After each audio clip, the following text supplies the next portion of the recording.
Selamat pagi anak-anak, selamat berjumpa lagi ya dengan Bu Siti. Hari ini nanti kita akan belajar bersama lagi. Tapi sebelum kita belajar tentu saja kita harus berdoa dulu. Sebelum kita berdoa kita gerakkan tangan kita dulu ya, supaya tangan kita menjadi hangat ya.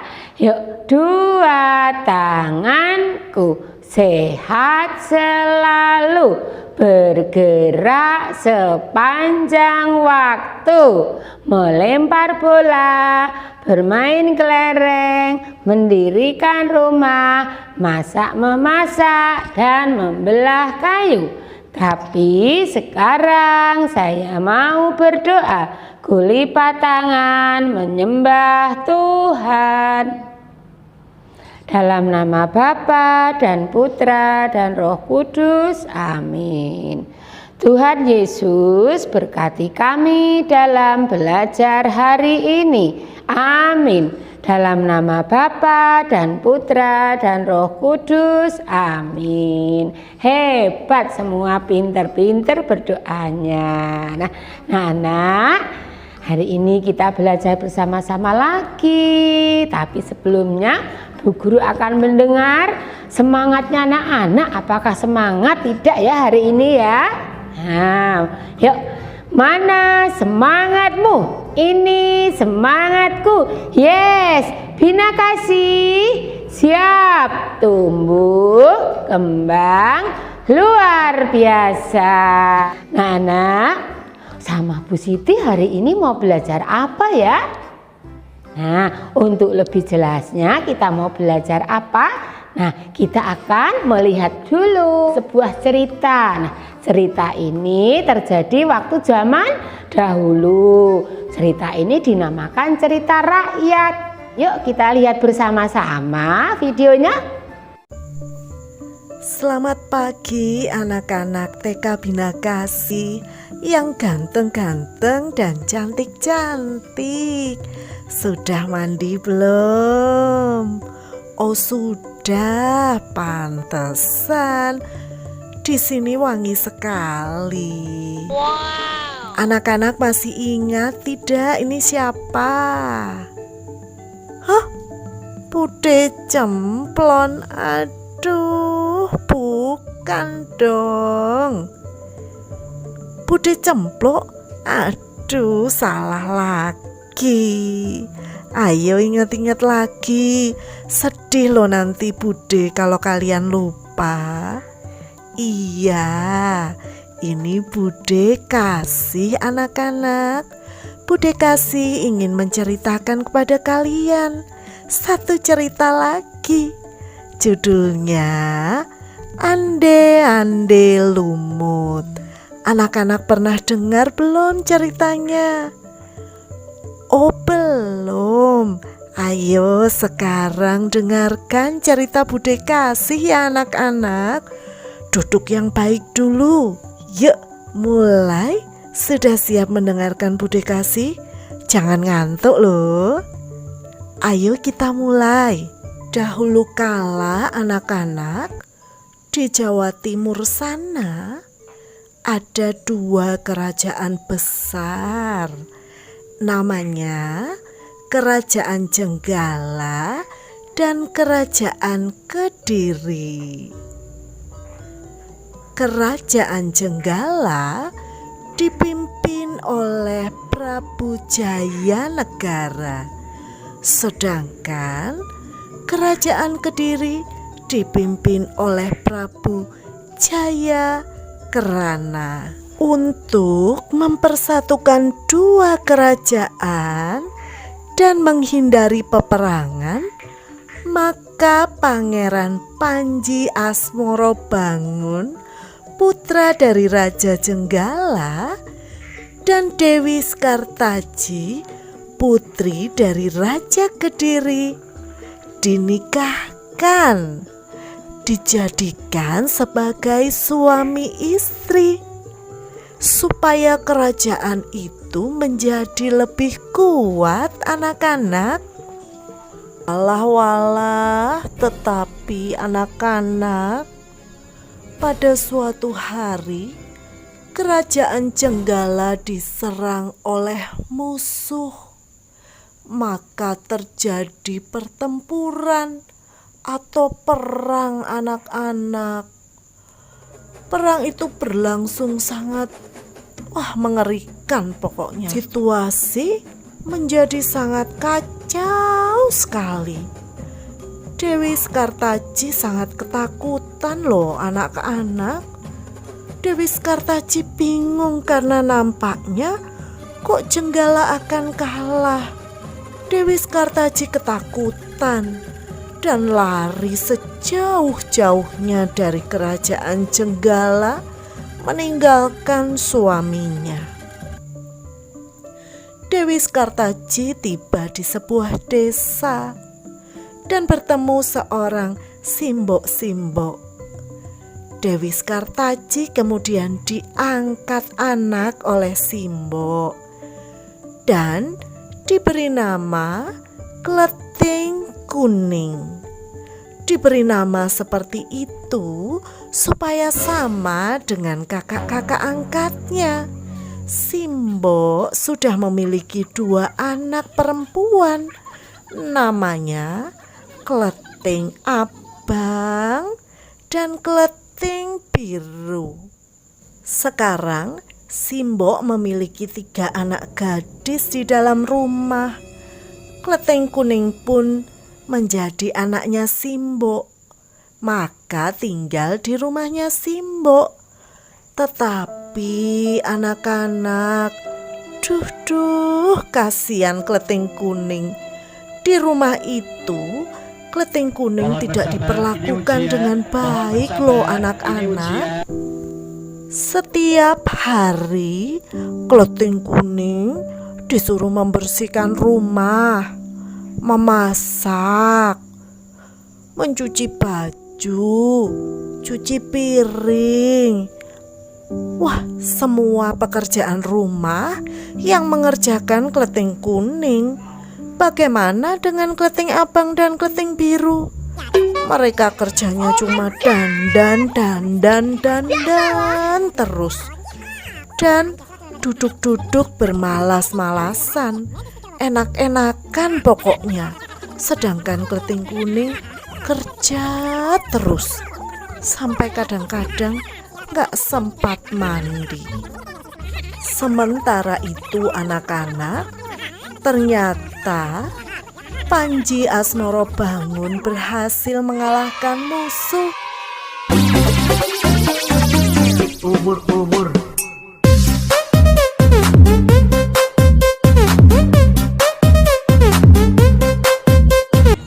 Hore, tepuk tangan dulu dong anak-anak. Kerajaan Jenggala menang. Panji Asmorobangun dan rakyatnya sudah tenang. Kerajaan Jenggala kembali aman tentram. Tetapi Panji Asmorobangun terus teringat akan Dewi Sekartaji istrinya. Akhirnya dia bertekad di dalam hati untuk bisa menemukan istrinya kembali. Panji Asmorobangun meminta para pengawal untuk mencari ke seluruh pelosok-pelosok desa supaya istrinya bisa ditemukan.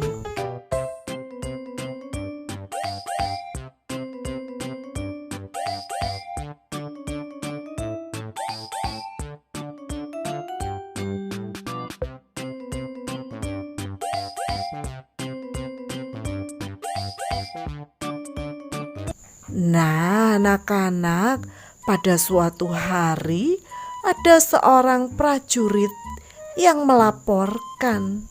Prajurit apa pengawal ya tadi ya? Pengawal, ding. Maaf, Bude kasih lupa. Ada pengawal yang melaporkan anak-anak kalau dia menemukan seorang anak perempuan, seorang gadis yang mirip sekali dengan Dewi Sekartaji, tinggal di sebuah desa.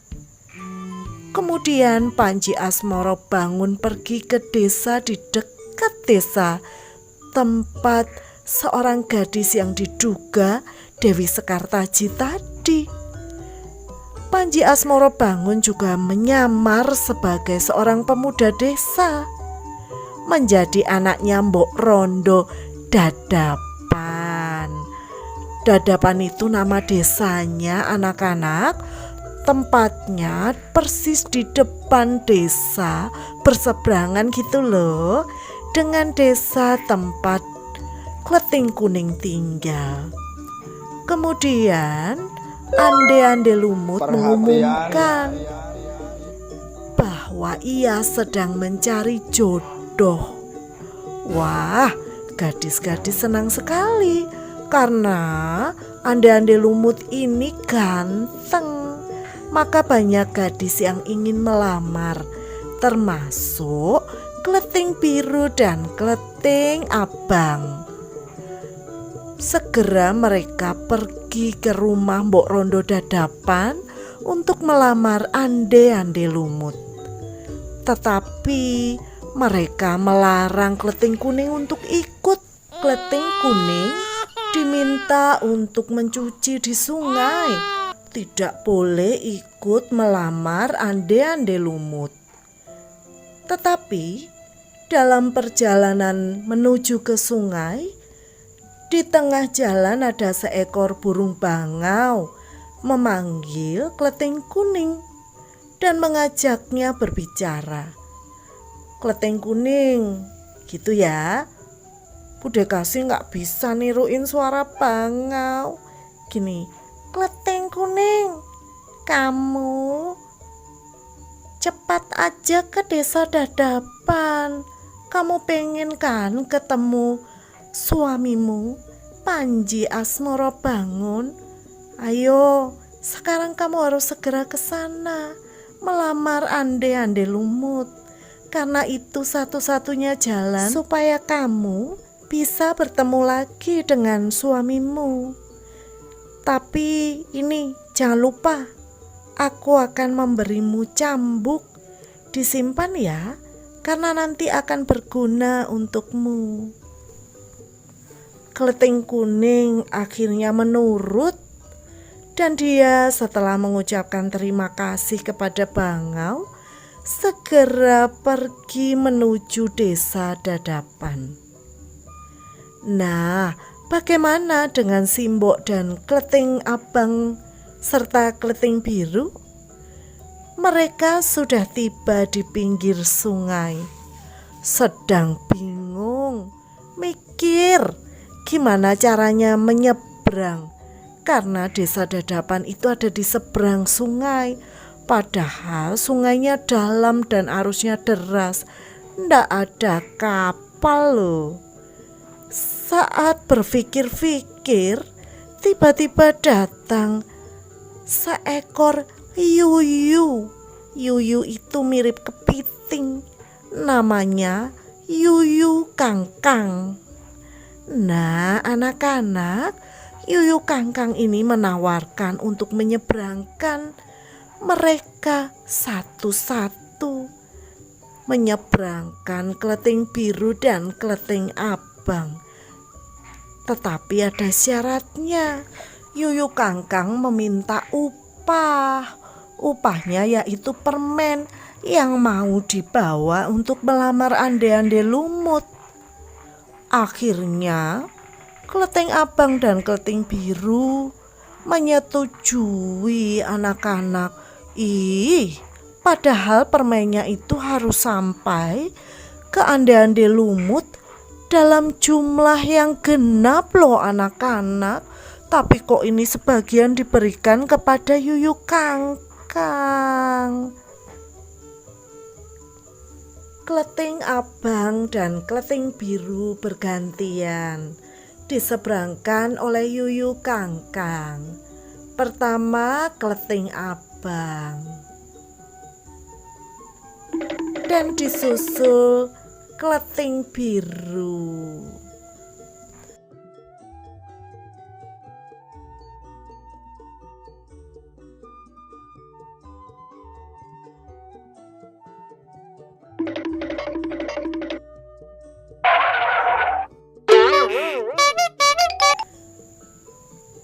Tidak lama mereka sudah sampai di desa Dadapan dan segera menuju ke rumah Mbok Rondo Dadapan untuk melamar Panji Asmoro Bangun.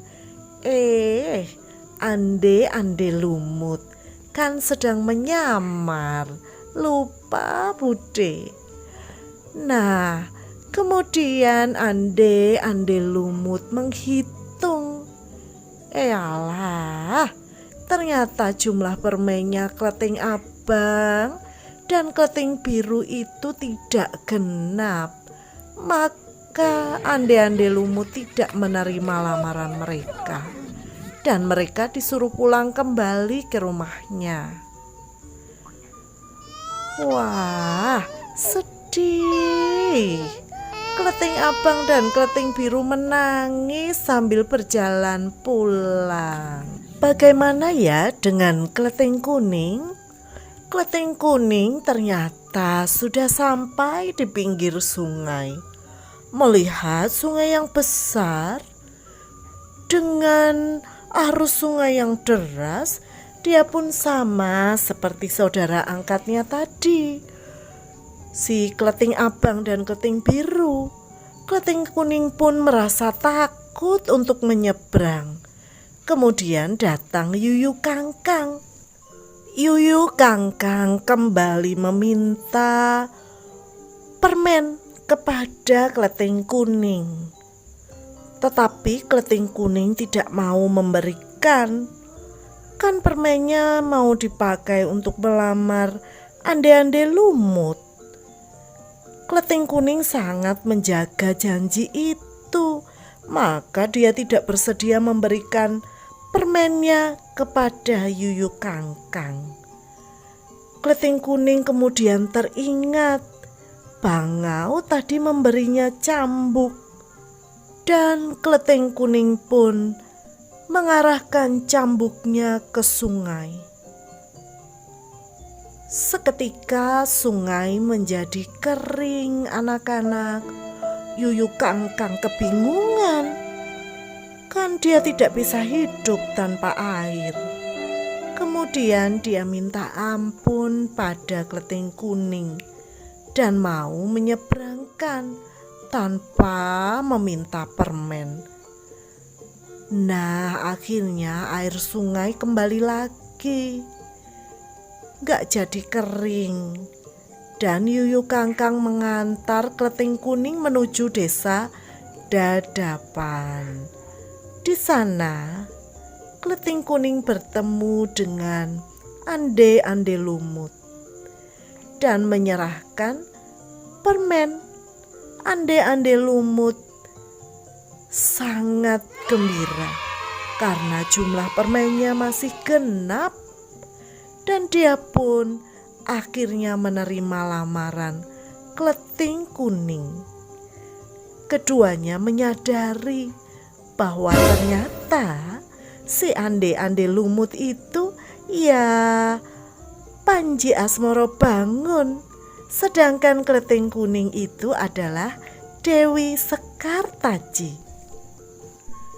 Mereka akhirnya bertemu lagi dan bersama-sama pulang ke kerajaan Jenggala. Nah, bagus toh ceritanya anak-anak. Bude kasih kalau cerita ya yang bagus-bagus. Soalnya ceritanya khusus buat anak-anak TK Bina Kasih yang Bude kasih sayangi.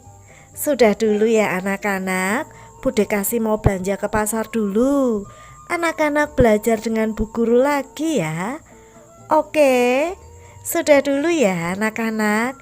Dadah.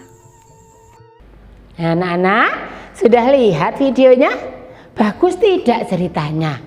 Pinter, bagus sekali ya ceritanya ya. Yaitu cerita tentang Yuyu Kangkang. Yuyu itu adalah nama seekor binatang yang hidupnya di mana tadi? pinter di air. Pasti anak-anak sudah pernah melihat, bahkan ada yang pernah menangkap atau memelihara di rumah. Yuyu itu juga sering kita jumpai di sekitar kita loh anak-anak. Di mana? Kalau anak suka main di sungai, apakah suka bertemu dengan yuyu? Ya, yuyu bisa kita jumpai tadi di sungai. Terus juga bisa di sawah atau di danau atau di parit-parit. Bahkan juga kita jumpai di tanah yang becek. Nah, di situ itulah tempat hidupnya yuyu. Yuyu itu mempunyai kaki. Coba anak-anak sekarang lihat kakinya yuyu itu ada berapa ya? Banyak sekali ya kakinya ya. Tidak seperti kita kakinya 2. Terus seperti sapi, kerbau itu kakinya 4. Seperti ayam, bebek, angsa kakinya berapa? 2. Tetapi kalau yuyu kakinya berapa ya? Pinter, yaitu 10. Nah, banyak sekali kakinya. Nah, kaki yuyu itu ada yang besar sekali bagian depan, dan di ujungnya itu ada runcingnya yang seperti gunting. Apa itu namanya? Pinter, yaitu capit. Nah, yuyu itu mempunyai capit yang jumlahnya 2. Di samping itu juga punya kaki yang digunakan untuk berjalan yang jumlahnya ada 8 atau 4 pasang. Nah, yuyu itu punya capit kan tadi. Nah, gunanya untuk apa ya capit yuyu itu ya? Nah, yaitu untuk mencari makan, untuk menggali tanah, atau membuka badannya keong. Kalau pas di sawah ketemu keong, nah yuyu juga bisa makan keong loh. Nah, padahal keong itu kan ada cangkangnya juga. Bagaimana mengambilnya? Nah, dengan menggunakan capit tadi, yuyu bisa mengambil keongnya yang ada di dalam ya. Di samping itu, capitnya yuyu itu juga untuk melindungi tubuhnya. Supaya apa? Kalau ada yang akan memakan yuyu tersebut atau mengganggu, nah dia menggunakan senjatanya tadi, menggunakan capitnya ya. Nah, di badannya yuyu, nah itu juga dilindungi kulit yang sangat keras. Nah, tempurung ya namanya ya. Nah, gunanya untuk apa tempurungnya? Yaitu untuk melindungi organ pada bagian kepalanya yuyu dan insang supaya tidak terluka atau rusak. Nah, tempurungnya warnanya apa ya? Nah, tempurung yuyu itu warnanya kecoklatan, ada yang kecoklatan, ada yang kehitaman, dan juga ada yang menyerupai tanah sawah. Tanah sawah itu warnanya apa? Ya coklat ya. Nah, tuh. Terus pada bagian kaki tadi ternyata yang jumlahnya 10, yang 2 capit, yang untuk berjalan ada 8 tadi, itu setiap ujungnya tidak tumpul, tapi ujung-ujung dari kaki yuyu itu sangat lancip atau runcing. Nah, anak, kalau kita melihat sekilas dari yuyu, itu sepertinya tidak ada ekornya ya. Di bagian mana ekornya ya? Nah, ternyata yuyu itu juga punya ekor, tapi ekornya sangat pendek. Dan juga yuyu itu punya perut loh. Nah, perutnya ada di sebelah mana ya?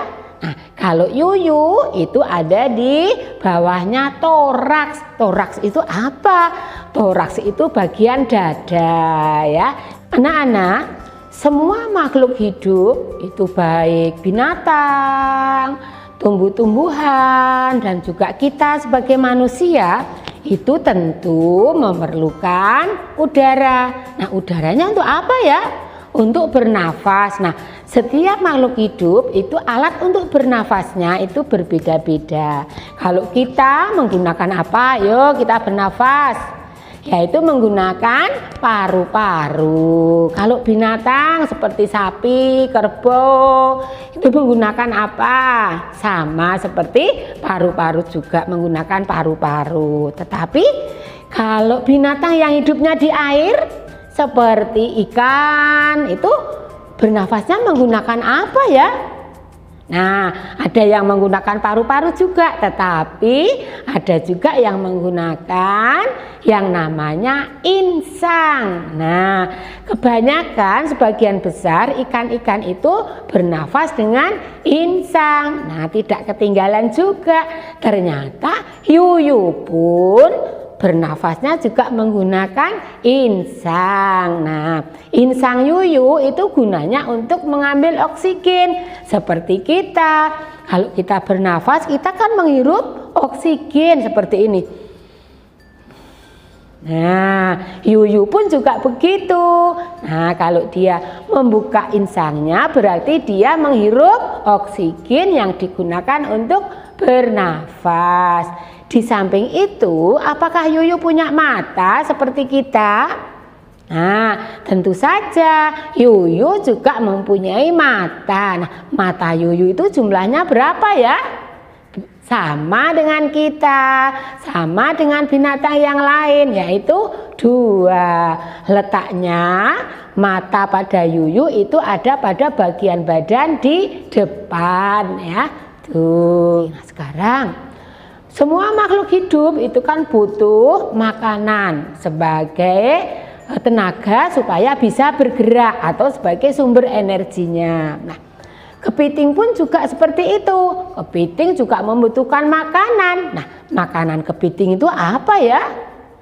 Banyak sekali ternyata makanan kepiting itu, yaitu dia bisa makan yang namanya lumut sawah. Nah, lumut sawah ini biasanya ya ada di sawah-sawah. Di sana ada yang namanya lumut sawah, biasanya berwarna hijau. Nah, terus ada lagi yang makan cacing, tapi cacingnya sangat kecil sekali. Pasti anak-anak tahu cacing yang sangat kecil sekali. Namanya apa? Iya, yaitu cacing sutra. Nah, cacing sutra ini juga sering kita gunakan untuk memberi makan ikan yang kita pelihara, khususnya yang ada di akuarium ya. Nah, yuyu juga bisa memakan ganggang. Nah, ganggang ini adalah tumbuhan air yang sering hidup di sungai-sungai. Di samping itu, yuyu juga mau makan keong, yaitu keong yang ada di sawah. Seperti tadi ya, dia membukanya menggunakan apa? Menggunakan capitnya. Nah, itu anak-anak banyak sekali ya makanannya ya.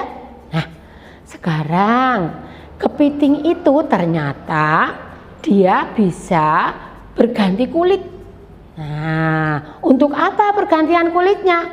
Untuk proses pertumbuhan di dalam putaran kehidupannya. Di samping itu, kepiting sawah itu berkembang biak dengan apa ya? Nah, apakah dengan langsung jadi kepiting kecil-kecil atau bertelur dulu?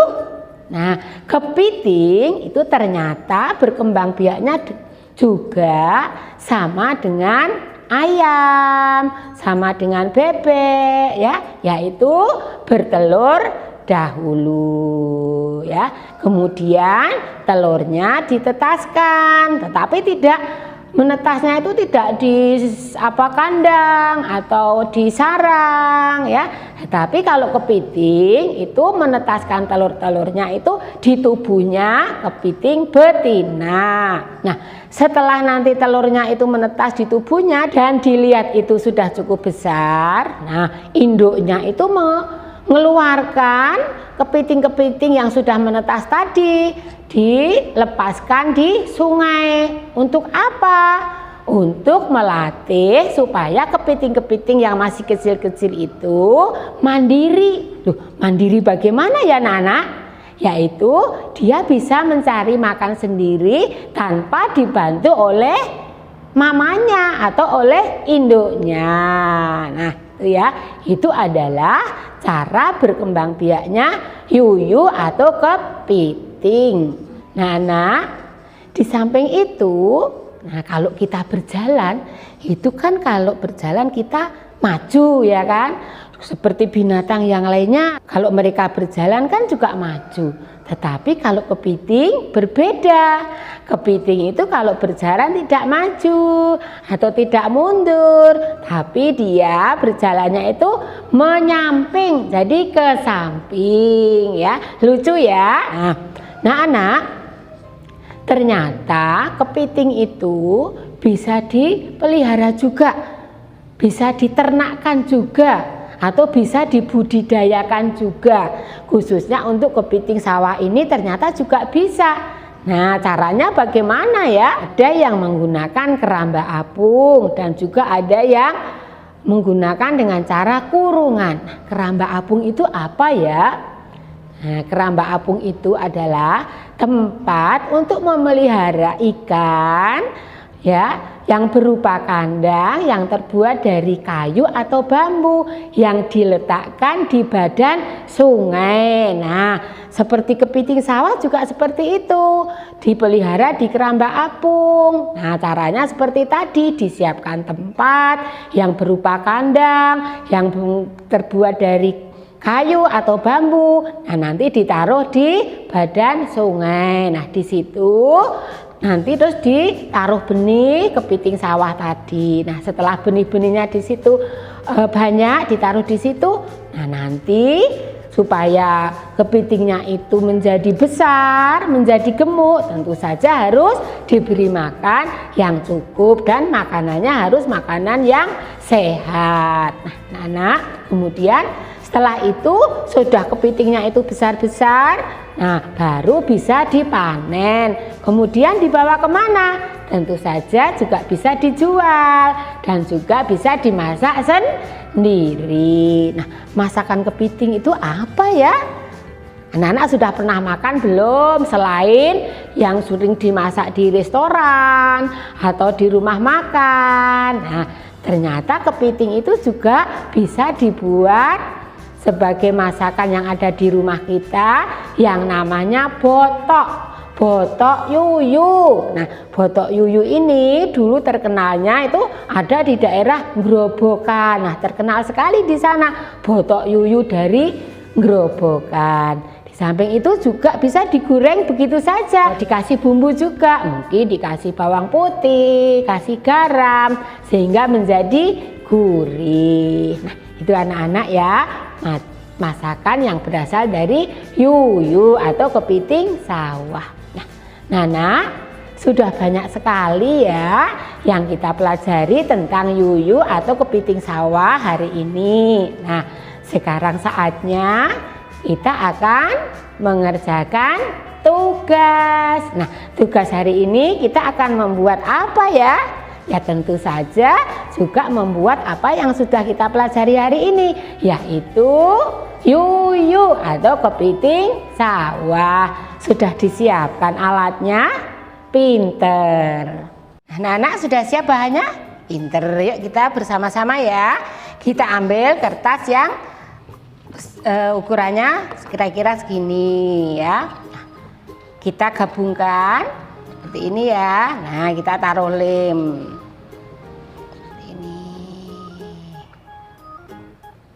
bisa ya. Nah, kita taruh di atasnya seperti ini. Nah, sudah jadi. Kita rapikan dulu biar semua. Nah, seperti ini sudah ya.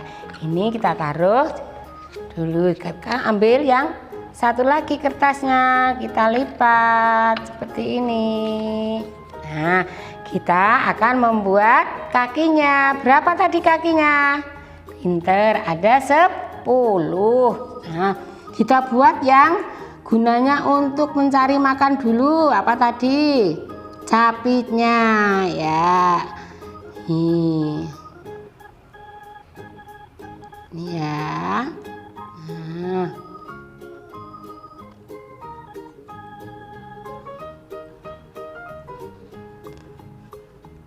Nah, seperti ini. Kemudian kakinya yang untuk berjalan berapa tadi? 8 atau 4 pasang. Kita gambar di sini. Terus turun. Lagi di bawahnya. Turun. Nah, tadi kan di ujung kakinya kan runcing atau lancip, ya kan? Ini satu lagi. Nah, seperti ini ya. Kalau sudah kita ambil gunting. Tapi nanti guntingnya ini kita kasih garis dulu ya. Ini adalah batas tempat kita menggunting supaya tidak putus. Kita gunting pelan-pelan.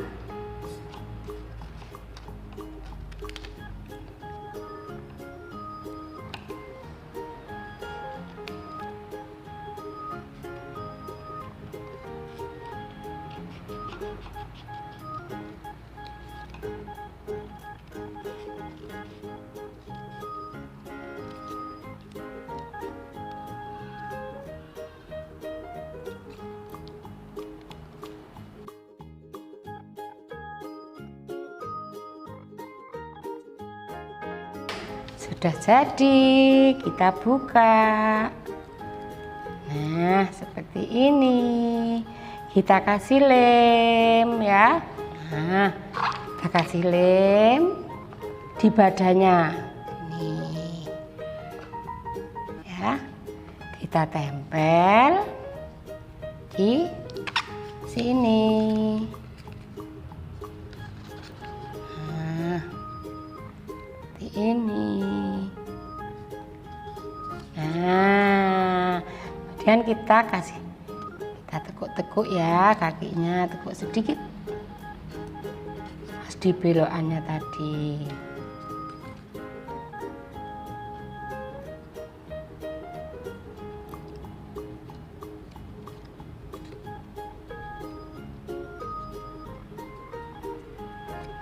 Nah, jadi kakinya kita kasih apa?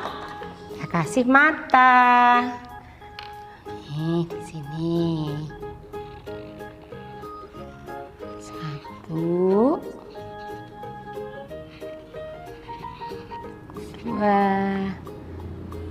Kepitingnya sedang ketawa, sedang gembira. Nah, sudah jadi kepitingnya. Bentuknya jadi seperti ini. Mudah sekali kan? Ya. Nah, nanti anak-anak membuat kepiting atau yuyu. Sudah bisa? Bagus. Terima kasih. Selamat mengerjakan. Nah, anak, jangan lupa ya nanti minta tolong sama mama atau papa untuk memfotokan pada waktu anak-anak membuat tugas dan hasilnya yang sudah jadi. Kemudian dikirim ke ibu guru ya. Terima kasih. Nanti tugasnya bu guru tunggu ya. Nah, anak, untuk mengakhiri pertemuan pada hari ini, supaya apa yang kita pelajari itu membuat kita menjadi pinter, kita banyak pengetahuan. Nah, kita memohon pada Tuhan untuk diberkati. Dengan cara apa? Berdoa ya. Yuk kita berdoa bersama. Yuk kita ambil sikap berdoa yang bagus. Ibu jari telunjuk, jari tengah yang panjang, jari manis pakai cincin, jari kelingking ku sayang. Ku berhitung 1, 2, 3, 4, dan 5. Lipat tangan, tutup mata, mari kita berdoa. Dalam nama Bapa dan Putra dan Roh Kudus. Amin. Tuhan Yesus, Terima kasih atas ilmu yang sudah kami dapat pada hari ini. Amin. Dalam nama Bapa dan Putra dan Roh Kudus. Amin. Terima kasih, anak-anak sudah belajar dengan baik. Bu Guru tunggu tugasnya. Sampai jumpa. Selamat siang. Tuhan Yesus memberkati. Amin.